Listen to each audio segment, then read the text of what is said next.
When I was a child, I used to love to make old treasure maps of imaginary kingdoms. I'd completely forgotten that I knew how to do that. But recently I was shooting a music video for one of my songs in Bali, Indonesia, and I needed an old treasure map.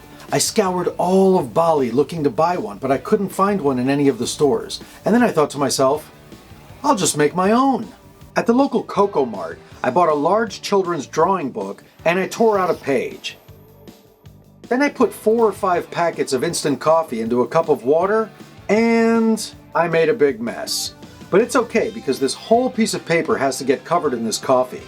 I added extra coffee grounds for texture and I worked it in with a sponge. And then I gingerly picked up this whole big wet mess and I placed it out in the hot Indonesian sun. I added more coffee grounds around the perimeter of the page for good measure. In about an hour, the paper was dry.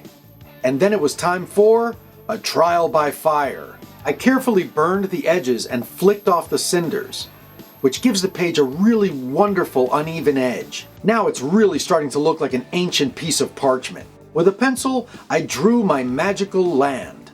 In actuality, it's the island of Bali upside down, and I named this place Ibal. I did all of my inking with a Sharpie that I had on hand, but had there been an art supply store nearby, I might have used fountain pens or calligraphy markers for more realism. I also added extra shading with some of the coffee I was actually drinking. And here is my finished treasure map. I hope you will agree that it looks fantastic in the She's Glowing music video.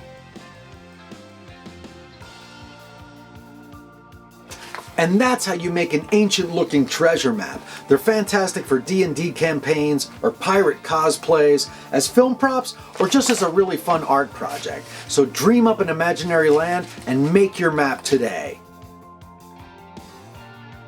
Get lost.